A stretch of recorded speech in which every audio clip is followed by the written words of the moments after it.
Hello दोस्तों, इस video में हम डिस्कस करेंगे पृथ्वी की आंतरिक संरचना तथा भूकंप के बारे में। और ये ज्योग्राफी का थर्ड लेक्चर है। तो चलिए वीडियो को शुरू करते हैं। पृथ्वी की आंतरिक संरचना। तो सबसे पहले ये समझ लीजिए कि जो घनत्व यानी कि डेंसिटी है, यानी कि मास अपॉन वॉल्यूम क्या होता है, डेंसिटी होती है। तो घनत्व दाब के साथ बढ़ता है, यानी कि जितना हम पृथ्वी के अंदर जाएंगे उतना दाब बढ़ता जाएगा, प्रेशर बढ़ता जाएगा और उसी के साथ डेंसिटी भी बढ़ती जाएगी। और तथा जो प्रेशर होता है, दाब होता है, ये टेम्परेचर के साथ बढ़ता है। यानी कि जितना नीचे दाब बढ़ेगा, प्रेशर बढ़ेगा, उतना ही टेम्परेचर बढ़ता जाएगा। यानी कि पृथ्वी के जो अंदर है वो दाब भी बढ़ेगा, डेंसिटी भी बढ़ेगी और टेम्परेचर भी यानी कि गर्माश भी जो है वो बढ़ती जाएगी। अब आगे देखिए, पृथ्वी की सतह में जाने पर प्रति 32 मीटर पर 1 डिग्री सेल्सियस ताप बढ़ जाता है। जो टेम्परेचर है वो 1 डिग्री पर 32 मीटर पर बढ़ यानी कि इंक्रीज हो जाता है। पृथ्वी के आंतरिक भाग को 3 भागों में हम पढ़ने वाले हैं। वैज्ञानिकों ने पृथ्वी की जो आंतरिक संरचना है उसको 3 भागों में डिवाइड किया गया है, क्रस्ट, मेंटल और कोर के अंदर। तो सबसे जो बाहरी परत है वो है क्रस्ट, और ये किससे मिलकर बनी होती है, सिलिका और एल्यूमिनियम से। सिलिका और एल्यूमिनियम से मिलकर बनी होती है, इसीलिए इसे सियाल भी कहते हैं। और लिथोस्फीयर किसे कहते हैं, क्रस्ट को ही लिथोस्फीयर कहते हैं। और इसकी डेंसिटी कितनी है, 2.75 से 2.90 तक इसकी डेंसिटी होती है। फिर क्रस्ट के बाद में जो परत आती है वो आती है मेंटल। ये क्रस्ट से निचली परत है और पृथ्वी का जो आयतन है उसका 83% यानी कि 83% जो भाग है वो मेंटल ही है।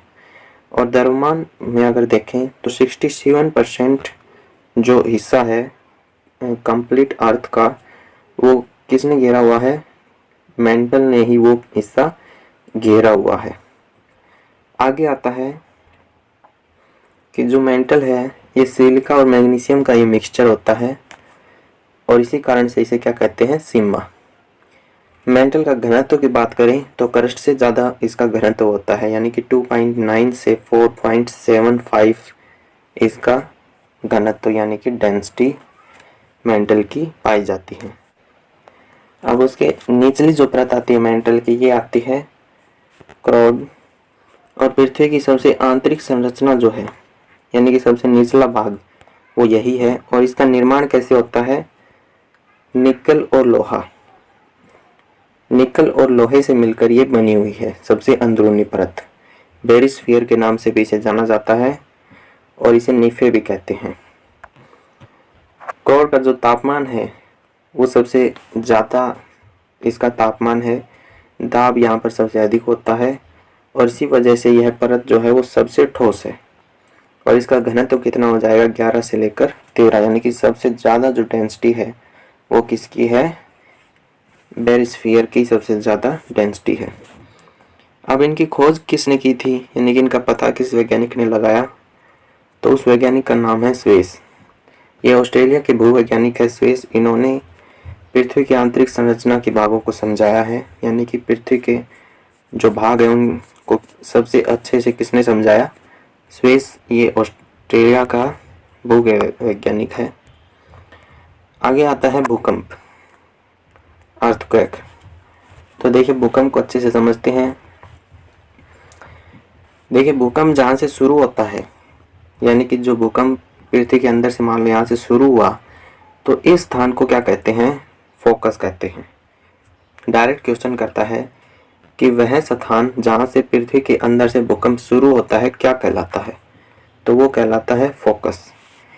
अब भूकंप यहाँ से शुरू होकर सीधा कहाँ पर आएगा, ऊपरी परत पर आएगा, पृथ्वी की ऊपरी परत पर आता है। और जहाँ पर ये ऊपरी परत पर पहुँचता है जिस स्थान पर, उस स्थान को क्या कहते हैं, एपिसेंटर, यानी कि भूकंप अधिकेंद्र वह स्थान कहलाता है जहाँ पर भूकंप सबसे पहले महसूस किया जाता है पृथ्वी की सतह पर। अब देखिए जो ये एपिसेंटर होता है ये ठीक यानी कि भूकंप अधिकेंद्र है, ये ठीक फोकस के 90 डिग्री ऊपर होता है। और भूकंप आने से पहले वायुमंडल के अंदर किस गैस की अधिकता हो जाती है?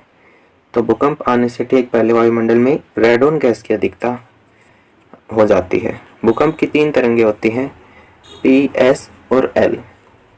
तो देखिए पी तरंग है, ये प्राइमरी तरंग कहलाती है, यानी कि प्राइमरी वेव इसे कहते हैं पी तरंगों को।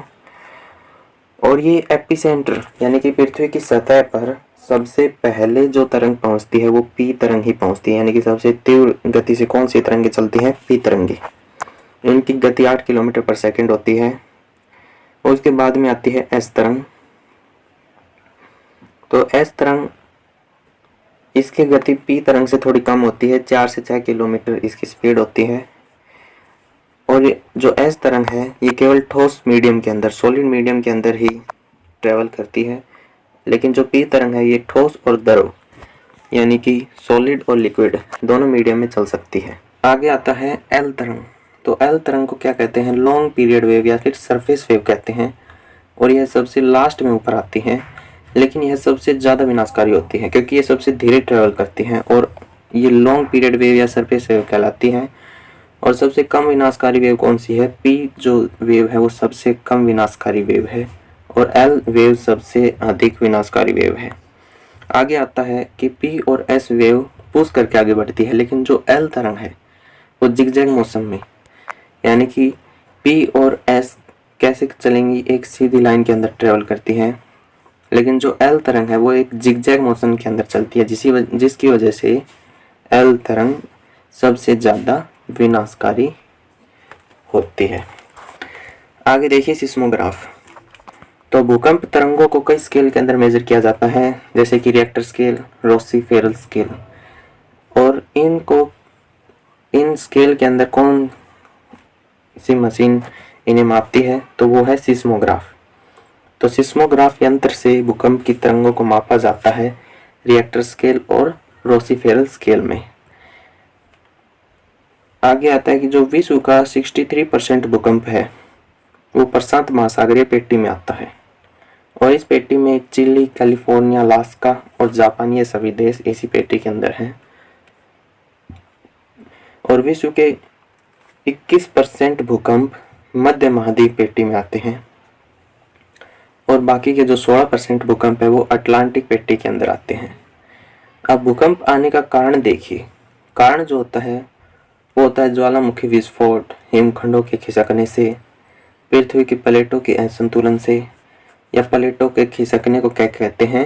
टेक्टोनिज्म कहते हैं। जो पृथ्वी की प्लेटें होती हैं वो आपस में जब खिसक जाती हैं तो उससे भूकंप आता है और इस प्रक्रिया को क्या कहते हैं? टेक्टोनिज्म। आगे एक टर्म आती है सुनामी। तो सुनामी में 2-3 क्वेश्चंस बनते हैं आपसे।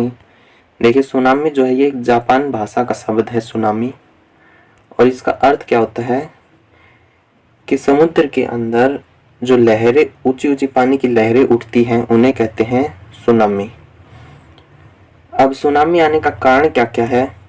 तो सुनामी आने का कारण है समुद्र के अंदर जमीन का खिसकना, समुद्र के अंदर ज्वालामुखी का फटना, ये सभी सुनामी आने के कारण होते हैं। प्रशांत महासागर सुनामी के लिए सबसे ज़्यादा खतरनाक होता है।